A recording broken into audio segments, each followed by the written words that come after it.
Welcome back to Management Made Easy. Sometimes students ask me how to prepare for an interview, and I usually give them 8 words. Appeal to their preferences. Package it cleverly. What does that mean? The reason is simple.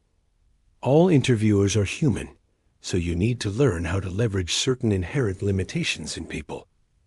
What kind of limitations? The kind I'm going to talk about today, cognitive dissonance. What exactly is cognitive dissonance?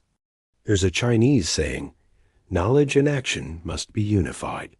This is an ideal state where knowledge means cognition and action means behavior. We generally think that if our behavior isn't good, it's because our cognition isn't yet there, so we need to improve our thinking.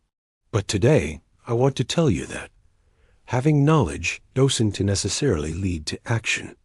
You don't always have to change cognition to change behavior. Sometimes changing behavior first can actually lead to a shift in cognition. Cognitive dissonance is a natural human tendency. Let's first talk about the point that having knowledge doesn't always lead to action. Do you remember the Hawthorne studies I mentioned yesterday? One of the leading figures in the Hawthorne studies was Professor Mayo from Harvard Business School. Now, let me use Mayo's story to explain having knowledge doesn't necessarily lead to action or cognitive dissonance. Mayo's research on interpersonal relationships was thorough, but can you imagine what his own interpersonal relationships were like? Based on available biographical materials, he was quite like the informal worker in his experiment creating informal groups, being unfriendly, and doing many things that were actually harmful to organizational development. Take his unfriendliness as an example. When Mayo was young, he liked to play pranks. For instance, he once discussed a book called The Fall at a party and gave a detailed review. Some people at the party then chimed in, claiming they had read the book too, but in fact, the book didn't even exist. You see, Mayo's behavior here is similar to the worker who spits on the wires in the experiment.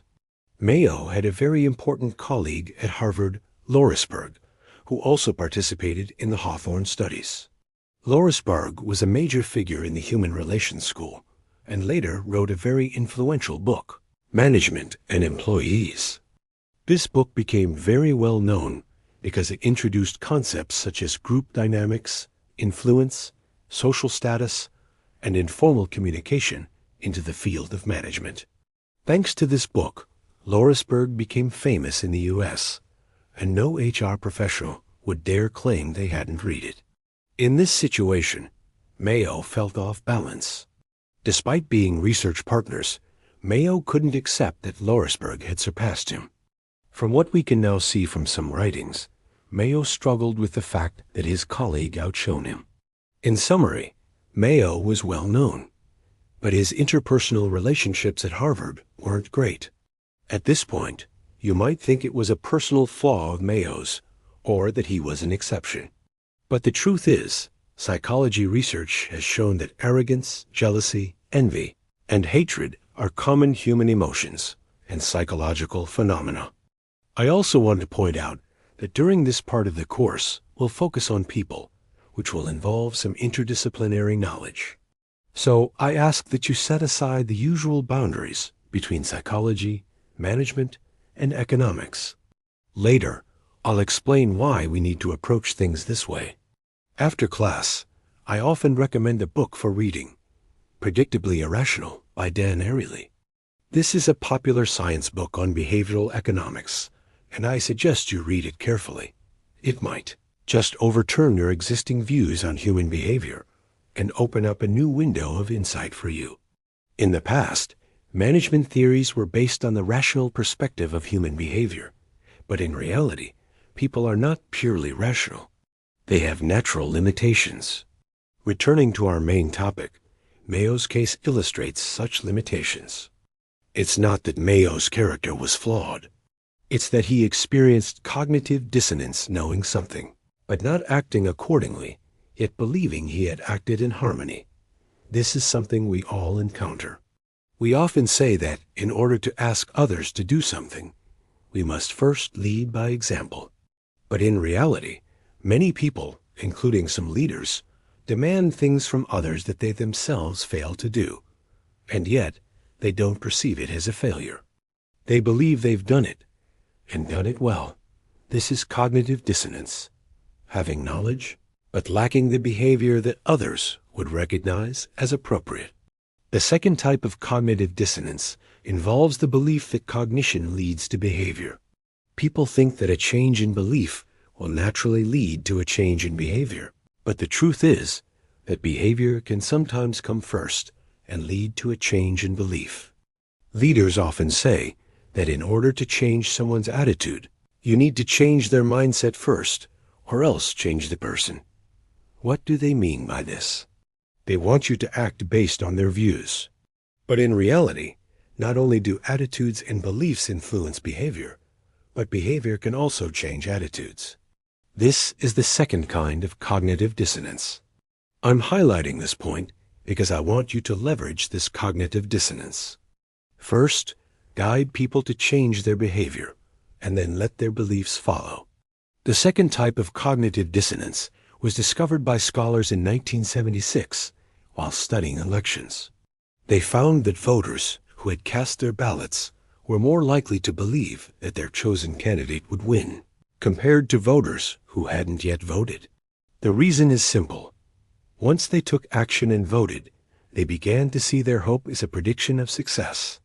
This kind of cognitive dissonance, in academic terms, is known as post-decision cognitive dissonance. We often see this in everyday life too. For example, if you buy a stock, after purchasing it, you begin to view that stock through a biased lens, hoping it will rise because you want it to. And because you want it to, you lose the ability to think rationally about when to sell it. Politicians are aware of this cognitive dissonance and consciously use it to their advantage during elections. They first make promises to the voters, who then take action by voting for them. Once voters take action, they start to convince themselves that the politician is the best representative of their interests and become even more eager for that person to win. Therefore, as the great scholar Aronson once said, if you want someone to like something, it's often better to first get them to do it. After they've done it, they will naturally come up with reasons to convince themselves that it's in their best interest. In other words, to change someone, it's not just about changing their beliefs. You can also start by changing their actions, especially getting them to take part in an action with you. Once they've completed it, they may find it easier to change their opinions. To summarize, there are two types of cognitive dissonance we've discussed. Call on one. Knowledge and action don't always align. 2. If you change someone's behavior first, their attitude will likely follow. Finally, let's return to the topic of interviews. I would advise you to make full use of the interviewer's cognitive dissonance. Since interviewers are human too, once they form a positive impression of you, they will subconsciously look for evidence to confirm that first impression. Therefore, your goal is to ensure that the interviewer forms a good impression of you right from the start. This is key. Once they take that action of forming an opinion, they will begin looking for information that supports that judgment. So, how can you create that first good impression? Typically, the first part of an interview involves introducing yourself. Many people use this as a warm-up, but I suggest you take a strategic approach. Research the key figures in the organization, especially those who are highly regarded at the moment. Identify the qualities they have that you share, and pay attention to any recent statements or values promoted by the organization's leadership that align with your own strengths. Then, incorporate these qualities into your personal introduction in a way that showcases them. Importantly, make sure the interviewer notices these connections.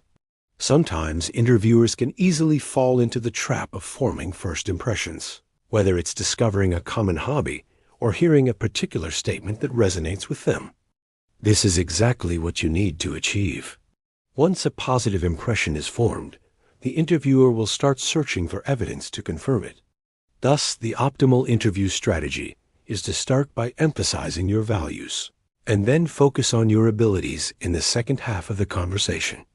When I interview others, I don't like to use the typical "please introduce yourself" icebreaker because I know that people are very susceptible to the trap of cognitive dissonance. This is Management Made Easy. See you in the next class.